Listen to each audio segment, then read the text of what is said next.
was the concern that Dr. Schrag at Vanderbilt found with this very important 2006 study, with the realization that this important study he found was based on a series of apparently doctored images that changed the scientific findings in a way that would tend to support the experimental hypothesis when the actual data didn't support that hypothesis. Of course, we were both very stunned by it and kind of had to take a moment to gather ourselves to understand what the implications might be.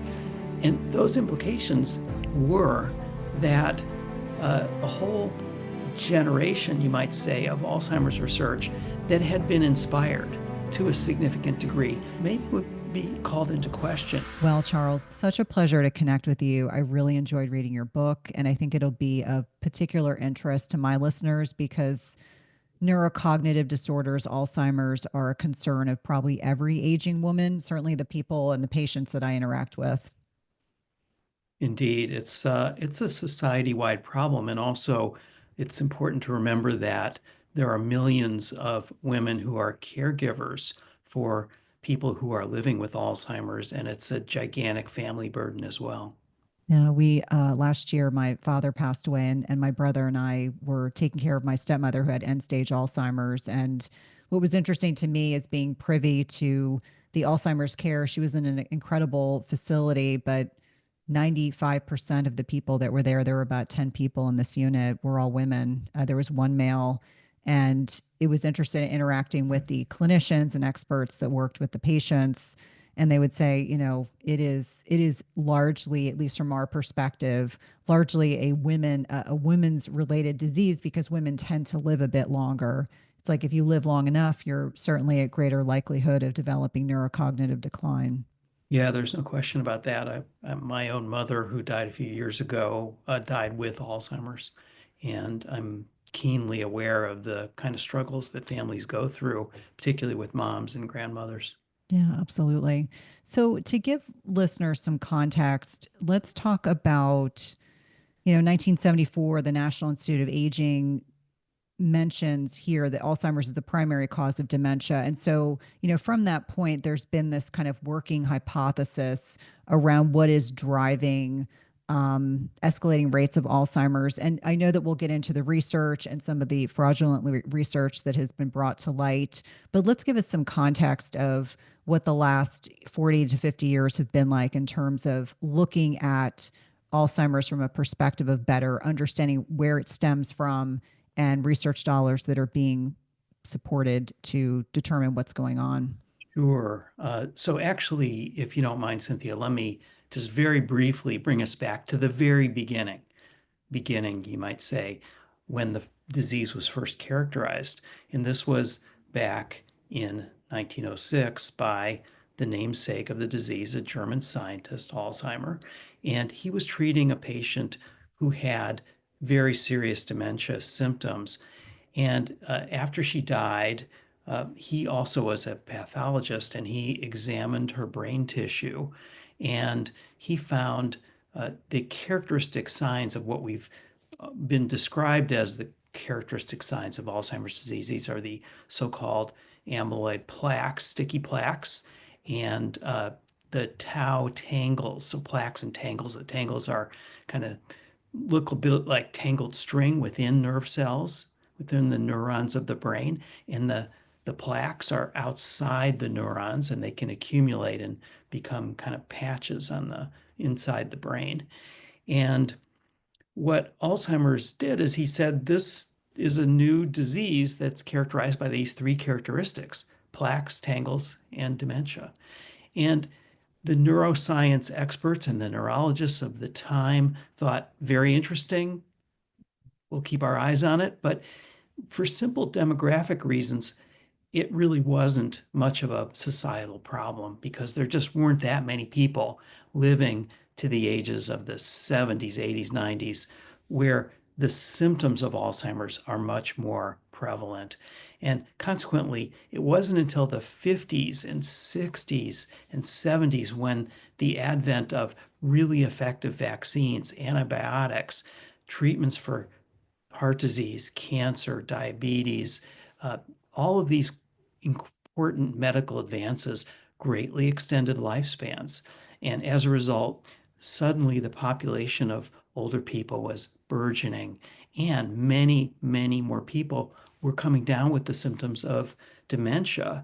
And so now I'm back finally up to the genesis of your question, which is the 70s, 80s, when people started to study this intensively, and a lot of government money started to be poured into understanding how to manage the growing dementia issues among older people.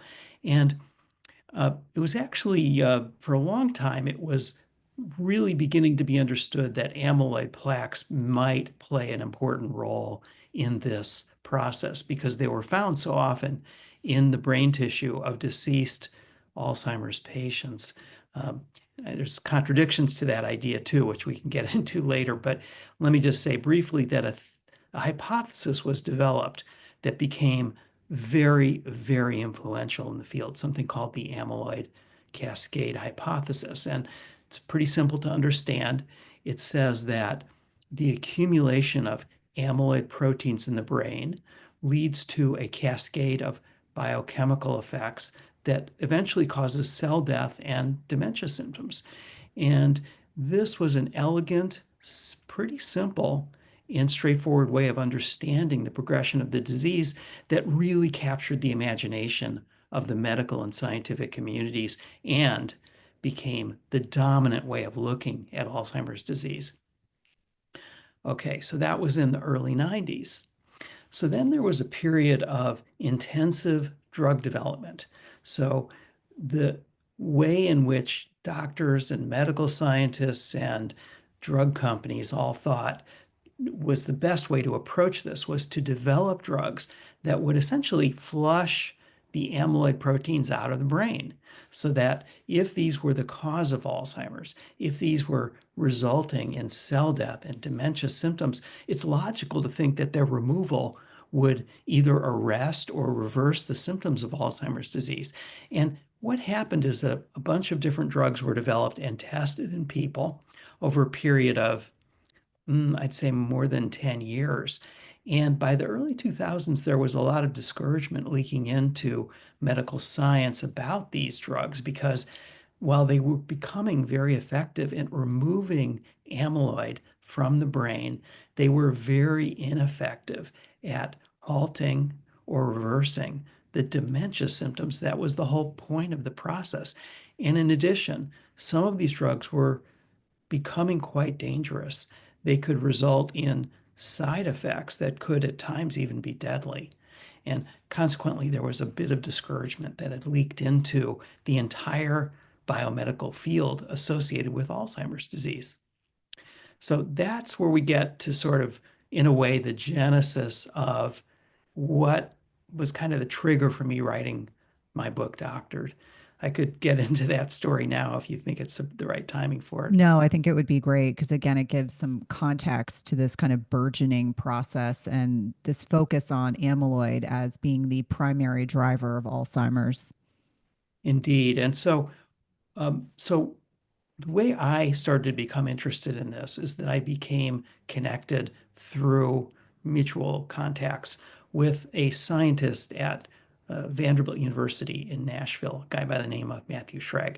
Young guy, getting his lab started, um, creative, interesting, thoughtful guy, also deeply concerned about scientific integrity because he knew that as he was treating his own Alzheimer's patients, because he was both a physician and is also a PhD scientist studying Alzheimer's disease in his lab, he knew that if misconduct affects the type of research that's done or the meaningfulness of it or the validity of research, that it could have real effects on how patients are treated and how drugs are developed. And that's critical to him as a practicing physician.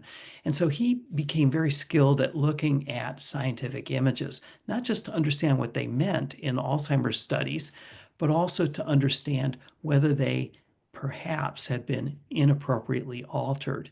In other words, doctored in ways that would change their meaning. And in the process of doing this, he was involved in a long series of controversies of images associated with a particular Alzheimer's drug called Simufilm from a company called Cassava Sciences. And that's a kind of a long story. I'm happy to go into it, but I'm going to skip ahead for just a minute. That drug, by the way, failed in its trials, and it was the source of numerous scandals and issues of misconduct that are part of the story I tell in my book. But I think, in a way, much more important to the overall story of Alzheimer's disease was his stumbling on a seminal study that was done in 2006 by doctors at the lab at the University of Minnesota, led by a illustrious scientist by the name of Karen Ash, who had made quite a few contributions to the field, and her protege, Sylvain Lesnay, a French scientist who was working as a postdoctoral fellow for her at that time. And this study was important because it came at this moment of discouragement when people in the biomedical sciences were thinking, maybe we're treading down the wrong path here because we're not seeing the improvement we hoped for from these anti-amyloid drugs, and we are seeing potentially dangerous side effects. So what they did was a very clever experiment. They had the idea that one specific type of amyloid protein, which occur on a kind of spectrum based on their what's called the molecular weight of the proteins. And so they thought one particular type, based on some of their lab testing, might be the key element of Alzheimer's disease. And they named it amyloid beta star 56, their star protein, you might say. And the 56 refers to its molecular weight, kind of a heavyweight among these proteins. And what they did is they used genetically engineered mice that produced copious amounts of human amyloids within their brains. Then they extracted this and purified it out to have just the star 56 protein, injected that into rats, and the rats pretty quickly developed what were described as memory loss symptoms akin to the memory loss we see among Alzheimer's patients. And so what was so interesting about this experiment was that it was, for the first time, an experiment that showed an apparent cause and effect direct relationship between a particular substance, an amyloid protein, and dementia. Now, of course, animal experiment, not people, but of course, such an experiment wouldn't be ethical to do in people. So animal experiments are important in this regard. And what was so interesting about it was that it really seized the imagination of the field. That it reinvigorated the belief, the firm belief that the amyloid hypothesis was indeed the true way to examine this disease.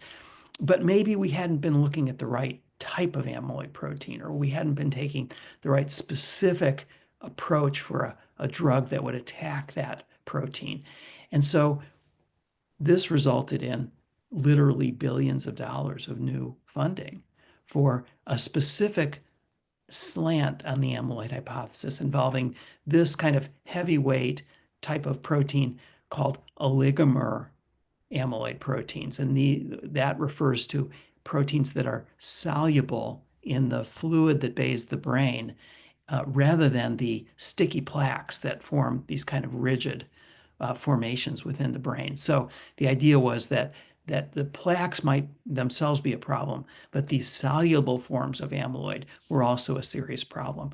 And so over a period of years, just literally billions of dollars from the National Institutes of Health was spent on grants for this type of research, and billions of dollars in drug development costs for anti-amyloid drugs from the drug companies.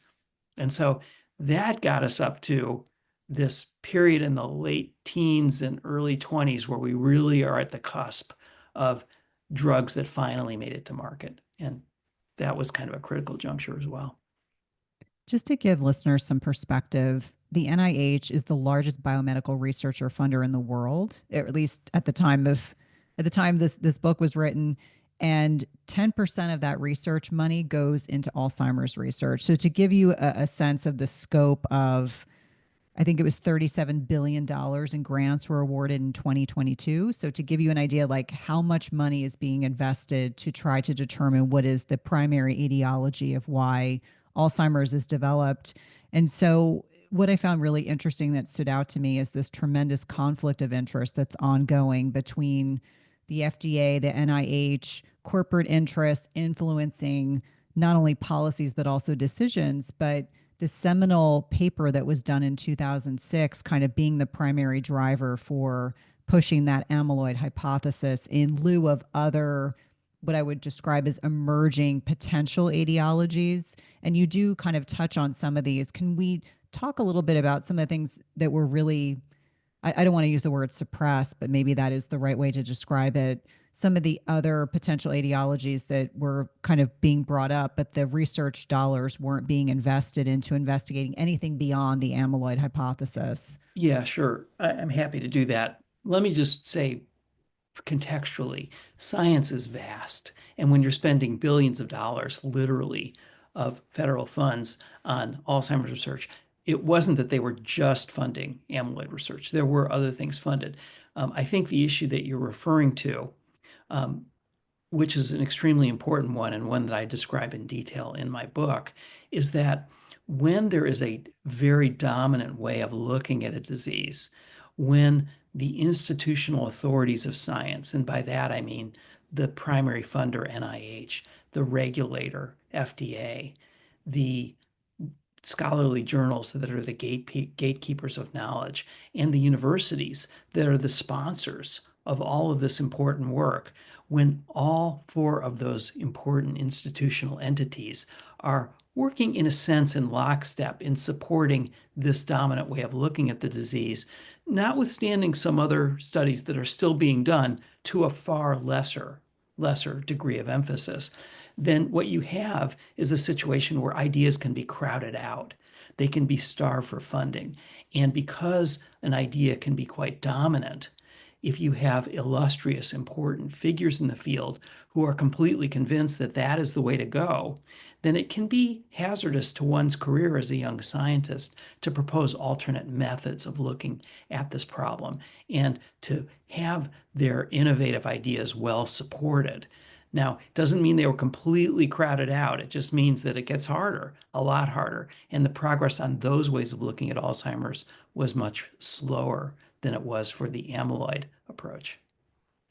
Yeah, it's interesting and quite frankly humbling as a clinician to understand all these little nuances that go on. And you're right that there's tremendous pressure. You know, it's the publish or perish is kind of the mindset. I had plenty of friends that were getting PhDs when I was training, and the amount of pressure on them to get things published and to be relevant to whatever area of medicine or research they were working within was, I mean, unbelievably challenging. And for many of them, they ended up leaving kind of traditional basic science research to go to what I would refer to as, probably better paying, maybe not as prestigious environments in the private sector because it took a bit of pressure off of them.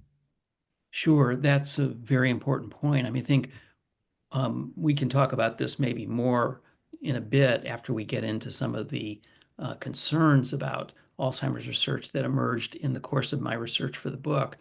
But one thing that I think is important to keep in mind that you're already describing is there are some perverse incentives in academic science. And one of them is indeed the publish or perish issue, because young scientists are in a very competitive situation. It's so difficult to get that big grant that can get you on your way to fund your lab and to keep you going for a couple of years so you can explore your ideas. And if you're being steered away from ideas that for which there is less funding and less support and less encouragement from the senior scientists, then of course you're trying to do something that you can do to keep the lights on in your lab and to keep your assistants employed, et cetera. So that perverse incentive associated with the selection of research is one thing. It also encourages people to try to sometimes even cut corners. And again, we can talk about that later. Yeah, I think that for me, again, as a clinician, not as a researcher, but certainly someone that, as I was reading the book, it calls into question that Alzheimer's research is one of probably many areas of research where, as you mentioned, cutting corners, people that were sometimes, in some instances, which is incredibly tragic, were manipulating data and manipulating information that then went on to develop drugs that were not only not effective, but in some instances, like some of the drugs that are newer to market, where people were developing hemorrhagic symptoms in the brain, which were at times catastrophic. And so I think about the beneficence, first do no harm, which is something that all of us in medicine are kind of introduced to that concept very early on. And I feel like in some ways, maybe with the pressure of trying to bring ideas to fruition, get funding, people sometimes forget their morals and obligations to basic science. Yeah, I think there's a constellation of things that come together that make the Alzheimer's situation particularly tragic. And one of those is that for very understandable reasons, there's a lot of desperation in the community of people who are experiencing early cognitive decline and their loved ones.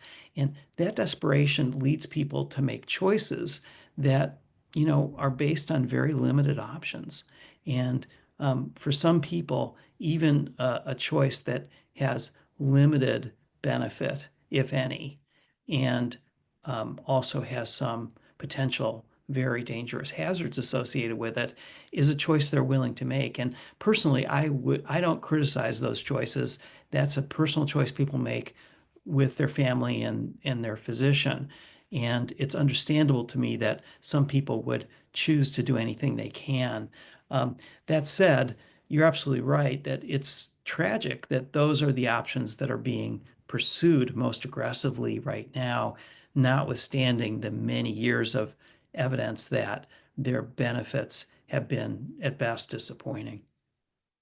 Yeah, no, it's interesting to me. You do such a beautiful and objective job of bringing to fruition a wide range of fraud in Alzheimer's research. And, you mentioned that this can sometimes be common or even the norm in Alzheimer's research in particular, again, because I think of these pressures not only from patients desiring a favorable option for their loved ones, but also clinicians and researchers feeling like they're struggling to find something that works. That whole concept of, it's going to be this one paradigm that is going to resonate, that they're going to be able to create drug opportunities or, profiting from said drug opportunities.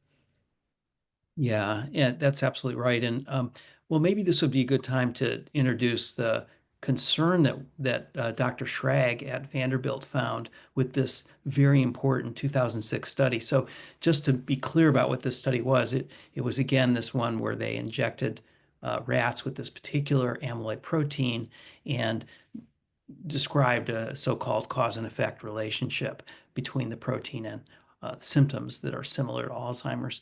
And what was so interesting was that he kind of stumbled on this in a process of refining his own ability to see and understand potential misconduct in Alzheimer's studies. And he was examining this study, and he knew immediately how important it was because it was a very important study in the field. It was published in the journal Nature, which is one of the two eminent general science journals in the world. I actually work for the other one, Science. They're kind of, uh, I guess you could say, competitors somewhat. But they're both very important journals. And when you get a paper published in one of them, then you Yeah. know that the world's going to take notice of it. And secondly, it has been cited thousands of times in the scientific literature, one of the most cited basic science studies in Alzheimer's disease over the last few decades. And so that sort of impact has a big effect on the field. And I remember this moment very vividly. He and I were talking on the phone. We had literally dozens of conversations around this period of time because we were um, working together to understand the situation that he was uncovering and that I was beginning to write about. And we had a kind of a moment of stunned silence because with the realization that this important study he found was based on a series of apparently doctored images, images that changed the scientific findings in a way that would tend to support the experimental hypothesis when the actual data didn't support that hypothesis. And when I say doctored, let me just explain briefly to give you a visual picture of it. So, what we're talking about as an example is that in a lot of these studies, you have uh, something called micrographs, which are very, very much expanded views of small bits of brain tissue that show certain characteristic formations in the brain, often in a brain that has signs of Alzheimer's disease. And using a program like Photoshop, you can enhance certain features or fuzz out certain features or clone certain aspects of an image and place them in another location, all to accentuate an experimental hypothesis or decrease countervailing evidence in an image.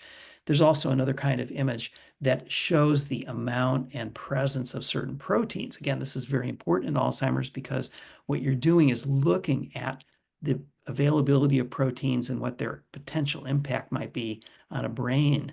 And when you look at these proteins, they appear in something called a Western blot as a kind of series of irregularly shaped blobs.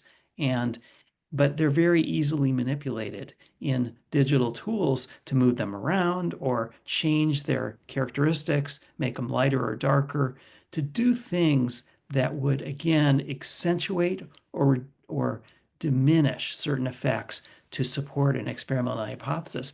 And when Dr. Schrag found lots of examples of this kind of stuff in this very important paper, of course, we were both very stunned by it and kind of had to take a moment to gather ourselves to understand what the implications might be.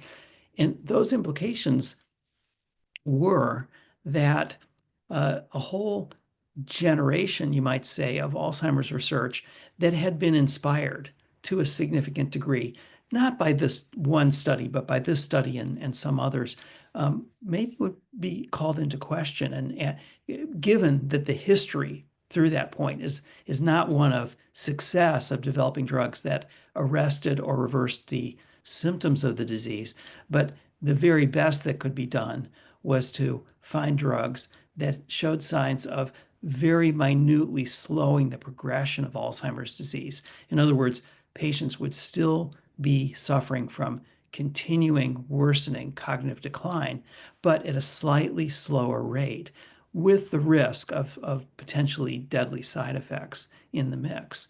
So you had this very unsatisfactory situation.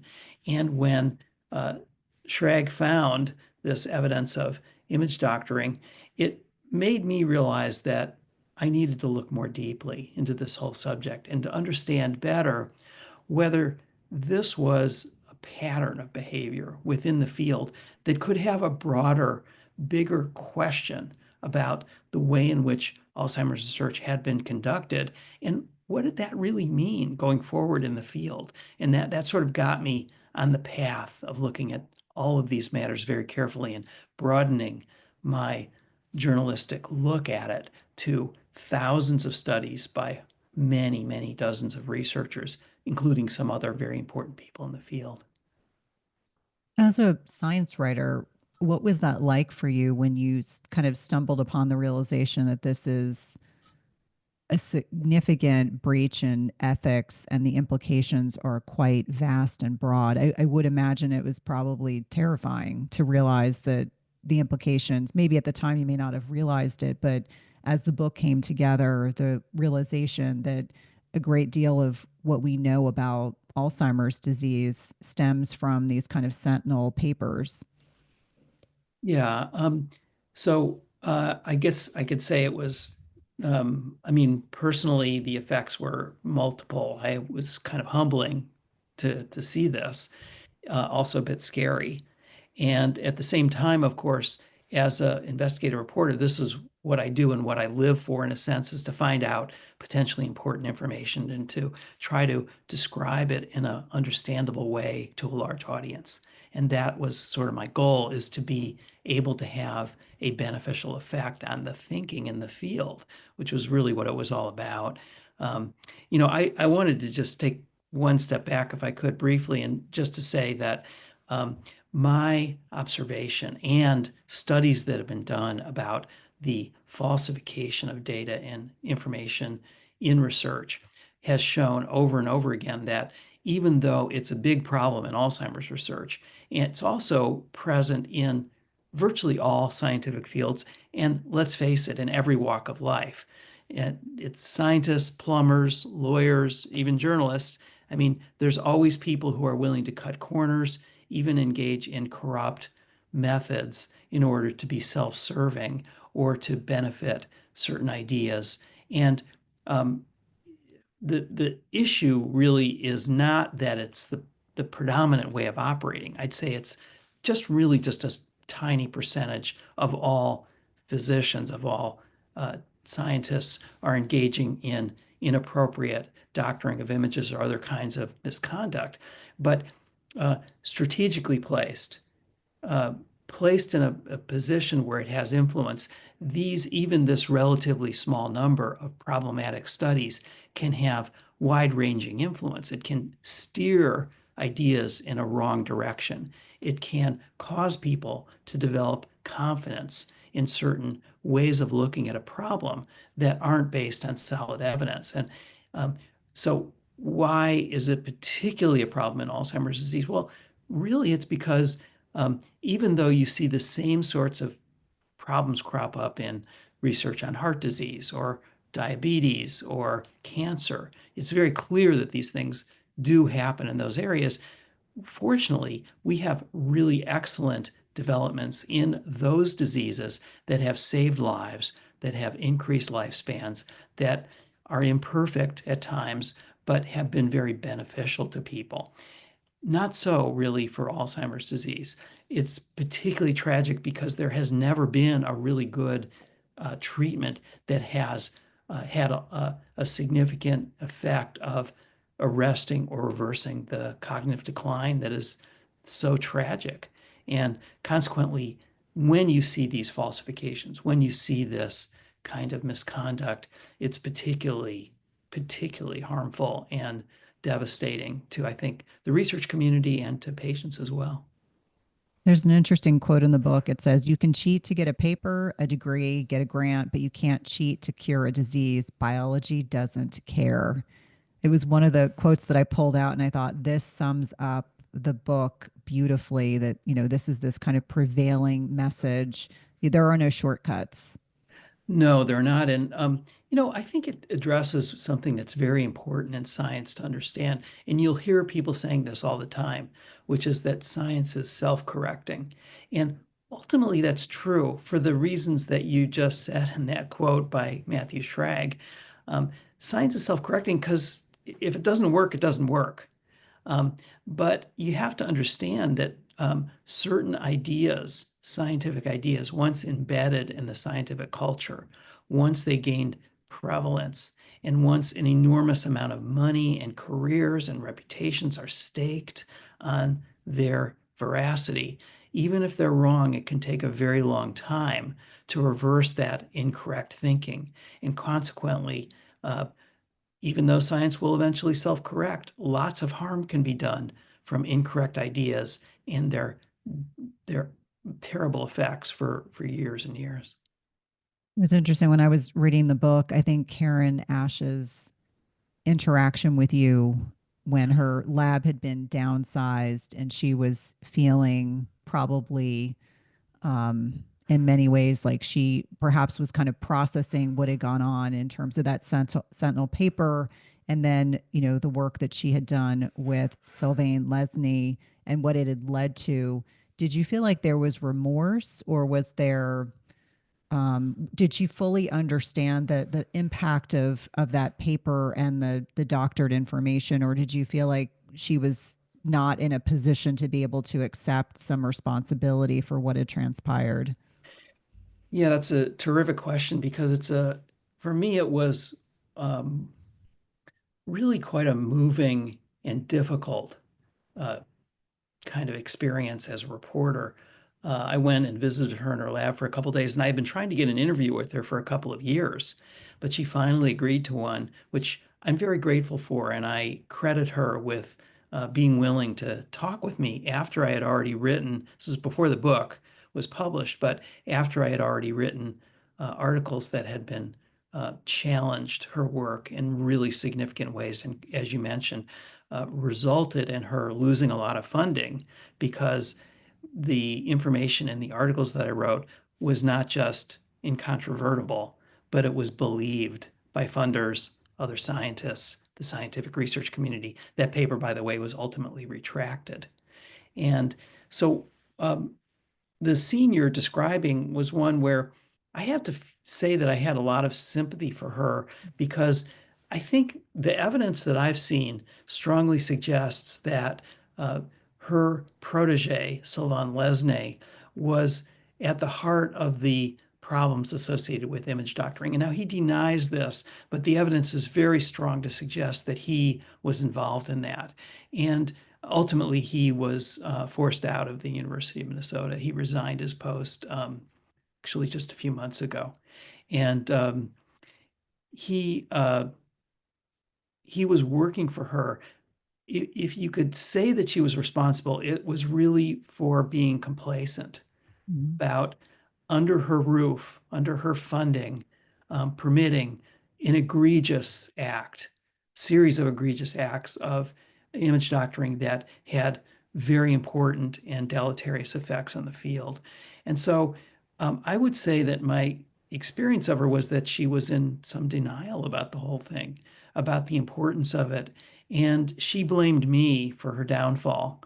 And she invited me into her lab as a very devout religious person. She's a Christian and believes deeply in, uh, kind of forgiving people from the religious perspective on that. Um, so the whole thing was a bit strange. Just to be clear, I don't see any contradiction between devout religious people and science. Many wonderful, amazing scientists over the years, including, I might add, Matthew Schrag, find religious experiences and religious practice very important in their lives. And consequently, it wasn't the religious part of it that I found unusual. What was so strange was this sense that she said that she had forgiven me. And what was ironic is that it was, I think, part of her difficulty in facing the challenges and the problems that had come through her lab after spending years contributing greatly to understanding of basic science behind Alzheimer's. She had to face this very, very difficult moment in her career. And I guess for some reason she felt that she really needed to blame me instead of looking inward and understanding how those events had transpired. Yeah, how her actions had contributed to what had transpired. I mean, I felt um, when I was reading that particular section, it was so clear to me that there was a lack of, as incredibly smart and accomplished as she is, there was a lack of processing or understanding or inability to understand her contributions to what had transpired and how that had left her in a state of disgrace or lessened opportunities within academics because it just to me it felt like she became very small, like she suddenly went from being this acclaimed researcher to being in a position where her accomplishments were no longer what they had been before previously. Yeah, I think there's a lot of truth in that, Cynthia. And maybe this would be a moment to say that uh, so Karen Ash, again, is she's someone who is among many scientists who um, didn't personally doctor images, but were affected by it in their careers because of, I would say, a combination of the whole scientific infrastructure, the institutional authorities that I mentioned, the funders, the regulators, the universities, and the journals showing a lot of complacency and inattention to the problem of data manipulation. And as a result, you have a lot of cases where people just kind of make assumptions that everything's fine when it's not fine, when there aren't enough eyes on it, and when the damaging effects of these things are too late to intervene before they become potentially very harmful to the field. And so I wanted to mention that so the bigger story of the book and the bigger story of Alzheimer's research is that this case at the University of Minnesota in 2006 was one of literally hundreds and hundreds of important scientific papers that had been based on apparently doctored data, doctored images, or improperly used images, where they would develop an image for one experiment and then paste it into a new experiment that had a different kind of set of circumstances. But because it could vividly show an example that would be helpful to that second study, totally improper scientifically, total misconduct, and yet, unfortunately, had been way more common than people understood. I should mention that for me, one of the most disastrous and telling examples of all this was a guy by the name of Eliezer Maslia, who was, at the time I started investigating his case, was the neuroscience director at the National Institute on Aging. And he had a multi-billion-dollar research budget every year to give grants and to do research in labs, even within the NIH itself. And Maslia, who had been an illustrious scientist prior to that job at the University of California in San Diego, he was one of the most eminent scholars in the field, one of the most influential scientists in both Alzheimer's and Parkinson's disease. He had published about 800 scholarly papers and was one of the most cited scholars in both of those fields. So this was no small fry. This was a big man with important work, important influence in the field, helping to steer literally billions of dollars a year, lots and lots of it, most of it, probably the largest share of it going to Alzheimer's research. And what I found with the expert work underlined this part of the book, the expert work of four forensic image sleuths, they call themselves. This would include Matthew Schrag, but also Mu Yang, who is a scientist at Columbia University, Kevin Patrick, who is a person who's a non-scientist but an expert in examining scientific images digitally, is self-trained but incredibly skilled, and Elizabeth Bick, who's an illustrious, well-known expert in forensic image analysis. Those four teamed up, not just on the Maslia dossier, as we call it, but many others to help me understand the depth of the problem within Alzheimer's research. But regarding Maslia, that team, led primarily by the work of Mu Yang, found 132 papers of his that contained apparently doctored or misused images. That's a lot of papers. And when my story came, I actually did a story about this for Science prior to the book coming out because I felt it was unethical to hold that. Such an important person, such an important player. I couldn't hold it for a few more months until the book came out. So the story ran in Science, and he was pushed out of his post the same day the story came out. So that's the sort of impact that even the National Institutes of Health could not ignore, and they generally, unfortunately, have been pretty complacent about these matters. So what I'm trying to describe by giving you that story is that part of the problem is that the institutional authorities haven't taken this seriously enough. And when you have a combination of sunk costs into research and institutional prestige at risk and careers at risk for either having doctored data or being in a situation where your colleagues doctored data, but it reflects poorly on you, or in a situation where you've been involved in drug development that was based in part on suspect information. All of these things, create a lot of resistance to examining this situation clearly. I think some scientists, when some of my revelations about these issues came out, some scientists said that this field needed to take a good hard look in the mirror and think about the process.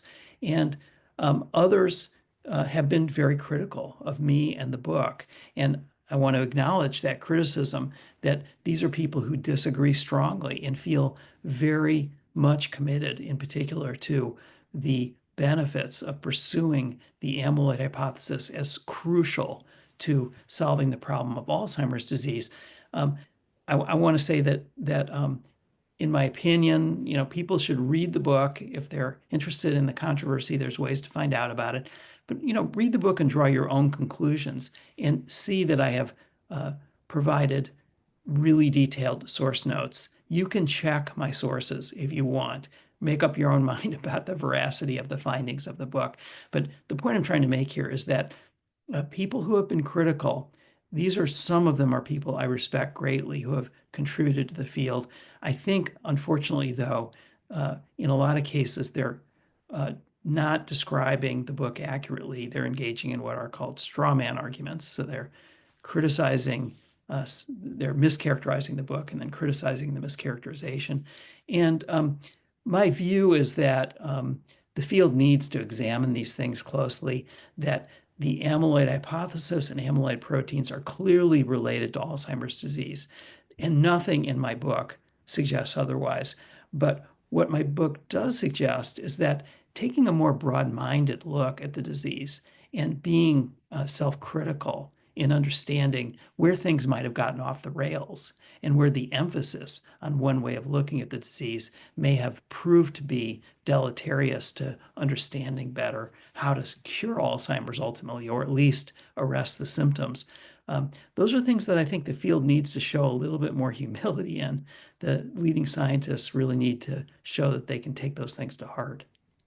Yeah, I guess as a outsider looking in, having read the book and feeling like you did a really incredible job of being objective and conscientious and detail oriented is, and this is not unique to science, the cognitive dissonance. I mean, this exists in every part of society that we live in. But when I look at and I'm one of those people, like, as I'm reading, I'm taking notes as I'm going, but just to give listeners some perspective, by 2006, 43 plus drugs had failed to get FDA approval for this hypothesis. And I think that when you reflect on, obviously, if everyone is focused on just one hypothesis, and as you astutely said, could amyloid be contributory? Sure, but there's probably some other etiologies, whether it's related to a virus, whether it's inflammatory. And I would probably make the argument that there's some degree of inflammation that is driving a lot of the cognitive changes. There's some piece of this paradigm that we haven't yet been able to fully appreciate and understand. There's probably people doing good work in this area right now. They're just not getting their work highlighted the way that this amyloid hypotheses labs had been in the past, and certainly now. Sure, that's a really good point, Cynthia, and I can speak to that directly. But I should just mention that again, one of the problems is that when there are such sunk costs on pursuing this method of approaching Alzheimer's disease, it's enormously difficult to dislodge the emphasis from it.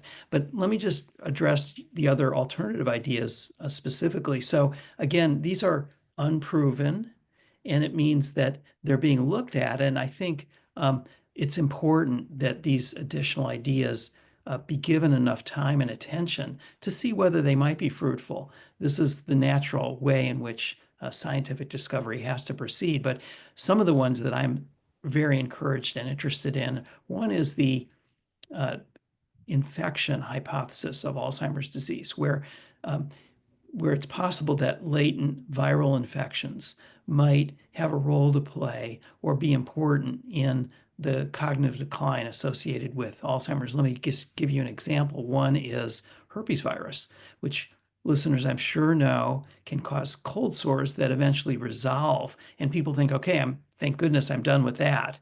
But sometimes these viruses can hang out in organs of the body, including the brain, for up to decades and be latent in the sense that they're not causing any observable problem, but then might play a role in cognitive decline. And so there are studies going on right now, clinical trials, which of course are experiments involving testing drugs with people. There are experiments going on right now to test whether treating herpes virus might result in a beneficial effect on early cognitive decline symptoms in Alzheimer's patients. And so I'm looking closely at that one because I think it's fascinating, and there's a lot of signs from the basic research that there might be a role that viral infections could play in the disease. Another one that I think is really interesting is the GLP-1 inhibitors. So people, of course, know that these are the drugs that have maybe kind of become the wonder drugs of our time and have been suggested as being beneficial, not just for obesity or diabetes, but possibly for all kinds of human ailments. And one of those is cognitive decline and associated with Alzheimer's. And so right now there's a very large clinical trial, phase 3 trial. So this is usually the last trial before the consideration of possible approval by FDA for marketing to the general population.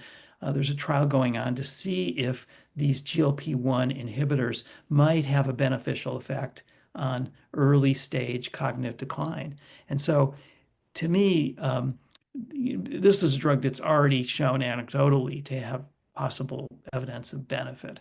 So I think what we're seeing here is opportunities to address things like uh, viruses, like brain inflammation, like um, you know, elements of the disease that might either by themselves or in tandem with issues related to amyloid and tau proteins in the brain could work together to cause the disease and we might need a multifactorial approach to arresting the symptoms or reversing them.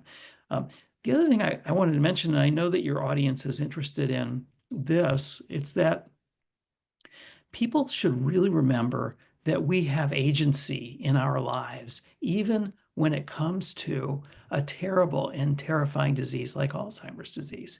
And what I mean by that is that even though there's no cure for Alzheimer's disease, even though that I'm not an expert in this, but I'm not aware of any brain game or nutritional supplement or lifestyle change that will ultimately and reliably prevent Alzheimer's. What we do know is that there are risk factors that we have some control over: high blood pressure, high cholesterol, diets that are not nutritionally sound or well balanced, sedentary lifestyles. All of these things can contribute to either the earlier onset of Alzheimer's disease, if you're a person who's unfortunate to be eventually get that disease, or the severity of the disease once you do get it. So the chances of forestalling or lessening symptoms are there if we remember that living our best lives, which is to take care of those risk factors, can pay all kinds of benefits, including the possibility of having a beneficial effect on the possibility of Alzheimer's disease. So really remembering that agency we have, I think, is very important. No, I'm so glad you brought that up because lifestyle as medicine is so critically important. Sleep, stress management, nutrition, ensuring that we don't ultimately develop, the diseases of lifestyle like high blood pressure and lipid disorders and diabetes. All of those things are important. We do have control over that. And I think that for many individuals, and certainly, women as they're transitioning from perimenopause to menopause, men go through andropause. It's not nearly as dramatic. There are, hormonal reasons why we become more susceptible to, diabetes and metabolic disease, that loss of estrogen and insulin sensitivity. And so there are definitely things that we can be doing proactively. If there's someone that's impacted by Alzheimer's right now, do you feel like families and loved ones and clinicians should be hopeful about the progress on Alzheimer's? given some of the setbacks that we see that you beautifully outline in the book, I think about it from the perspective as someone who had a loved one that passed secondarily to Alzheimer's last year. As a clinician, kind of looking at this, I keep looking at it differently the older I get. Like, let's be honest. But if someone's listening, should they continue to be hopeful that we're going to get to a point where we will have drug therapies that can halt or slow the progression of this terrible disease? Yeah, I feel optimistic. I do. I think people should understand that these things, there's no way to predict with any degree of certainty when dramatic developments will occur that really have a gigantic effect. The studies that I mentioned, for example, involving infections and GLP-1 inhibitors, I mention them because those are the sort of junctures where you might see a leap forward. And if you do, then the benefits might become something that people right now who are maybe in their 50s, 60s, 70s who are thinking about these issues might be able to see something on the near-term horizon. I think that there's so much creative thought going into this that yes, there will be something that comes through. Uh, Alzheimer's can be a multifactorial disease, and we need people looking at all those factors. I wondered if I may, Cynthia, just mention something that is very disturbing to me now about what's going on in scientific research, and that has to do with the attacks on universities and on research funding by the Trump administration. Now, I just want to say this has been a little bit strange for me because both RFK Jr. and Jay Bhattacharya, who is now the director of the National Institutes of Health, both Trump appointees, mentioned my work in their congressional hearings associated with their appointments to those jobs. And um, look, I stand by my research. I stand by the importance of looking at these issues. I don't take a thing back about it. But, and I'm glad to say that the things they mentioned about my research really were really spot on. They were describing concerns that an overemphasis on one way of looking at the disease may be crowding out other ideas and other possible remedies associated with Alzheimer's. So, but what I want to say quite clearly is I think the slash and burn approach to research funding and to eliminating whole programs within universities and to defunding labs and big studies that have been very important and might still be very important is the wrong way to approach this. Even if some of those studies are in areas that I think have unfortunately not been fruitful.